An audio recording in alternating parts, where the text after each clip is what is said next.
Hey everybody, I wanted to take a couple minutes and just make sure that everybody understands how the schedule is set up and what some of the expectations are for PD Week. So here I am on the PD Week website. If I scroll down, the first thing that I see is the schedule. And if I look at the top, I can see right here that I'm looking right now at Monday. So this is Monday's schedule. And over here on the far left-hand side, the first two columns are showing me the block.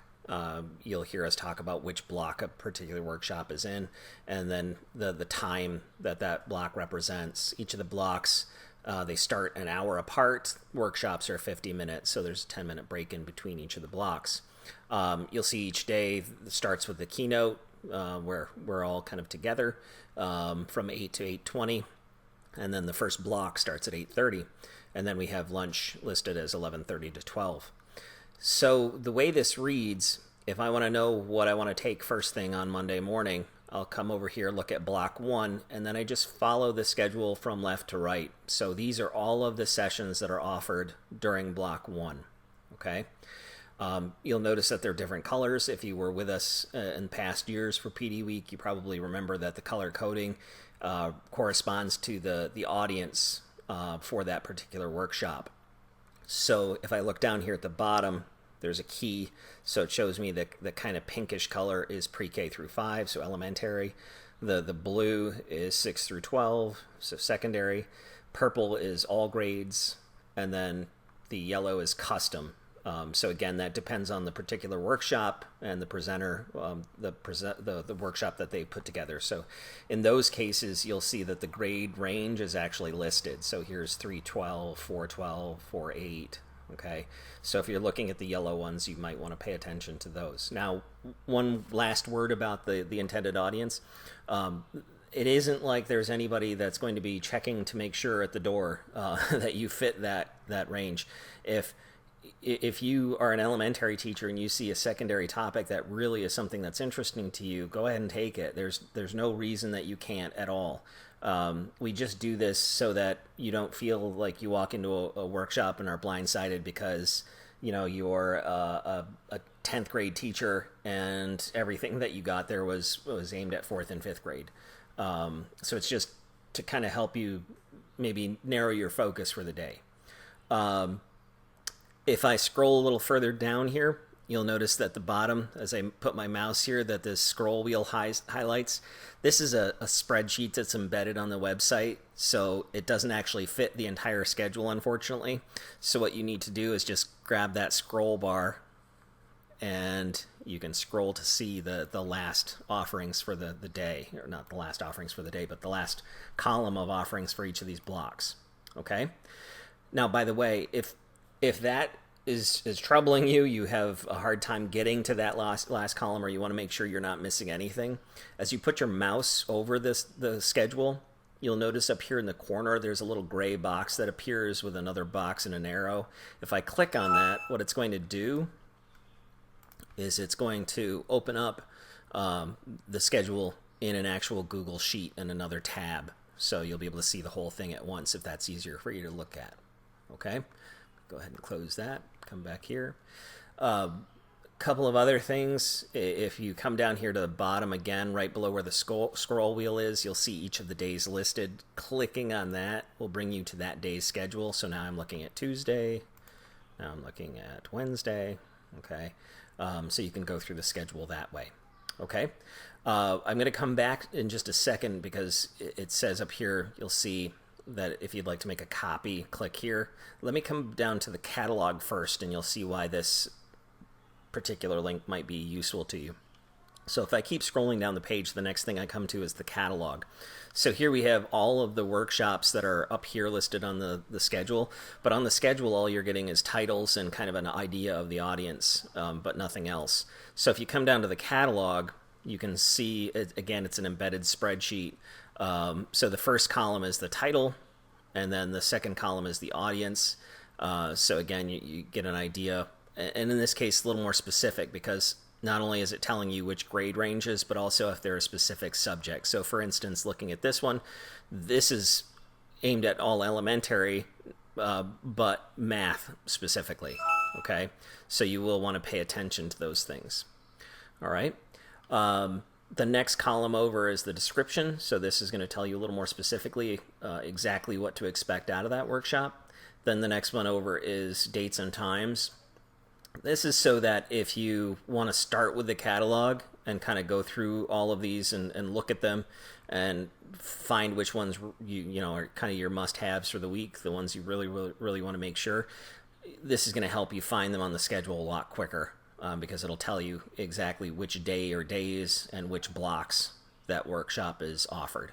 And then the last column is presenter, so you'll get to see who it is that's going to be offering or leading that workshop. Okay? Again, this is, like I said up above, this is also an embedded spreadsheet. This one's one of the things I don't like about this is a little tricky. Again, it has a scroll bar because we have a lot of workshops this year, which is fantastic. But if I kind of scroll and scroll and scroll, I feel like I get to the bottom and I'm not seeing everything. You need to make sure that you've actually scrolled to the bottom of the web page too, not just the bottom of the spreadsheet. So if you're worried about missing something, again, if I come up here to the top of the catalog, put my mouse over it, that little gray box pops up. I can click on it and I can open up the PD Week catalog in a separate tab as a spreadsheet so I can see the whole thing that way too. Okay? Now, up here at the top, as I said, there's this link that says if you'd like a copy of your own, click here. So I'm going to show you what that does. So I click here, and this tab opens up, and it says copy document, would you like to make a copy of? And I click on the button that says make a copy. So now what this is doing is, you'll see here now I have this file called copy of PD Week 21 schedule. This is my file. Up here in the corner you'll see the share button. It's got that padlock on it, so it tells me this isn't shared with anybody else. I'm not looking at the master schedule that all 200 plus of us have access to. This is just my copy of the schedule. Okay?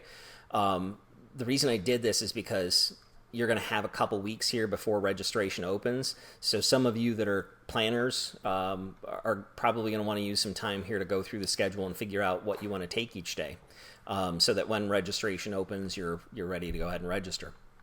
So over here on the right-hand side now, you'll see I put in this section called My Schedule. There's some directions here, so tells you like how you could use this. But essentially, what you could do is if I look at, so here we are on Monday, block 1, I'm going to look through and decide which of these things I want to take block 1. When I find it, if I just click and highlight it, and if I'm on my Chromebook, I can just right-click, or I can do Control-C on the keyboard. If I wanted to right-click on a keyboard on a Chromebook, remember there are two ways to do it. One is to use 2 fingers and touch the touchpad. The other is to hold down the Alt key and click once.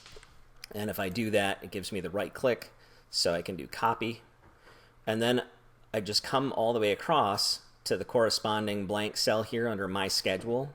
Click on that once to highlight, right-click on it again, and do paste. So I could go through for each day and fill this out. So again, by the time registration opens, I already know which of these sessions and each of these blocks I want to take. Okay? Now, if you are not a Malone person, the rest of this you don't necessarily need to sit and listen to, because there are a couple things I wanted to address that are just specific to extended work year stuff for Malone teachers. So if you are a Malone teacher and you're using PD Week for extended work year, there are a couple things to keep in mind that you need to know. First of all, as part of our SEP, DSEP, the improvement plans, the folks from PLC Associates are going to be back working with you this summer again. And each day over here on the left-hand side of the offerings, you'll see 2 columns that each day, most, not all, it stops at block 5, by the way. So block 6 is not PLC Associates. These are different, these are regular workshops. The PLC stuff just goes through block 5. These workshops, they look identical. That's because it is the same topic, but it's divided up by elementary staff and secondary staff. And of these, you'll see that there are these 3 that are highlighted in bold red. If you're doing this for extended work year, you're required to take one of these sessions every day. So let's say I'm a high school social studies teacher. So I know I've got to look at the secondary. As I said, there are 3 highlighted blocks, and the title is the same for all three of them because it's the same workshop. It doesn't matter which of these three sections you take, you just need to take one of them. So my suggestion would be ignore that for the moment and kind of go through the rest of the schedule, and then take a look at those three blocks of time again. And if in one of those blocks of time there isn't necessarily something that really jumps out at you, or you probably could get away with not having to take that one again, or you've already done something on a particular topic, then that would be the block that I would pick to go ahead and do that workshop that day. Okay? So if I go ahead and I move down here to Tuesday, you'll see again, they're in the same blocks of time. They're always block 1, block 3, and block 5. And they're always, again, like I said, these are the same workshops. You just need to sign up for one of them each day, different topic each day. Okay? The other thing to note for extended work year is that, so we have the 6 blocks that each day are made up of. You need to have registered for a minimum of 5 blocks each day. You are allowed a work session each day out of those. So if you wanted to just sign up for 5 of them and then use one of those blocks of time to start working on materials or playing with some of the tools that you're going to be learning about this week, that's fine. You're welcome to sign up for all 6. That's not a problem, but you can have a work session each day. So again, same thing. I would probably handle that by looking through the whole schedule first, and then if there was a block of time that really didn't have anything that I felt really applied to me, then that's probably when I would use my work session for that day. Okay? If you have any questions about the workshop side of things, please don't hesitate to get in touch with me. If you have questions that are specific to the extended work year, paperwork kind of side of things, I don't personally have anything to do with that, so I would suggest that you direct those questions toward Bryn Fifi, and she'll be able to get an answer for you. Other than that, I think it should be pretty self-explanatory. Looking forward to a great PD week. So we'll see you all in a few weeks.